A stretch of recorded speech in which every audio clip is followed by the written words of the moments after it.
वहीं उमेश पाल हत्याकांड में शाइस्ता की तलाश कर रही यूपी एसटीएफ को उससे जुड़ी अब तक की सबसे बड़ी जानकारी मिली है। पुलिस सूत्रों का दावा है कि अतीक की हत्या के बाद वो प्रयागराज आई थी और अतीक का आखिरी बार चेहरा देखना चाहती थी।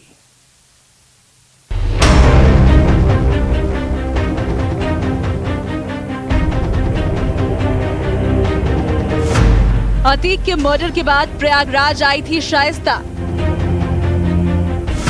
आखिरी बार देखना चाहती थी पति का चेहरा।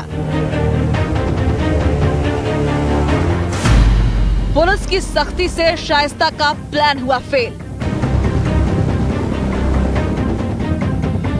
माफिया सरगना अतीक अहमद और उसके भाई अशरफ की हत्या की खबर मिलने के बाद शाइस्ता परवीन प्रयागराज आई थी।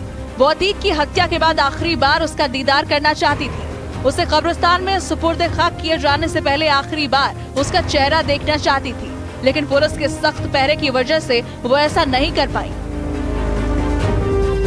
पुलिस सूत्रों के मुताबिक शाइस्ता के साथ शूटर साबिर भी था और दोनों कसारी मसारी के उस कब्रिस्तान तक पहुंचना चाहते थे जहां अतीक और अशरफ को दफनाया गया।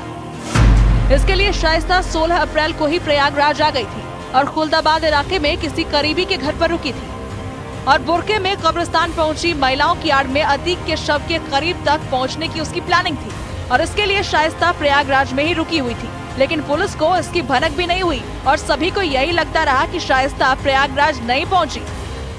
पुश्तैनी कब्रिस्तान है और यहीं पर शाइस्ता आना चाहती थी, लेकिन जिस तरह के सुरक्षा इंतजाम थे उसको देखते हुए लास्ट मोमेंट में शाइस्ता को अपना प्लान बदलना पड़ा और शाइस्ता यहां पर नहीं पहुंच पाई थी। लेकिन पुलिस को भी आशंका थी कि शाइस्ता आ सकती थी, इसलिए महिला पुलिस कर्मियों को बुरके में भी तैनात किया गया था और भारी पुलिस फोर्स के साथ ही जनाजे में आने जाने वाले हर शख्स की आईडी भी चेक की जा रही थी, जिसकी वजह से शाइस्ता का प्लान फेल हो गया। पुलिस सूत्रों के मुताबिक 17 अप्रैल को साबिर के साथ शाइस्ता प्रयागराज से फरार हो गई। शाइस्ता से जुड़ी ये सारी जानकारी एनकाउंटर में मारे गए अतीक के बेटे असद के दोस्त आतिन जफर को हिरासत में लेकर की गई पूछताछ से सामने आई। 16 अप्रैल को शाइस्ता आतिन के पिता जफरुल्लाह के घर पर रुकी थी। पुलिस के सूत्रों का दावा है कि उमेश पाल के शूट आउट वाले दिन आतिन जफर ने ही असद का मोबाइल फोन और एटीएम कार्ड इस्तेमाल किया था, जिससे पुलिस को गुमराह किया जा सके। फिलहाल पुलिस आतिन से पूछताछ के बाद सामने आए तथ्यों की जांच में जुट गई है ताकि पूरे मामले का सच सबके सामने लाया जा सके।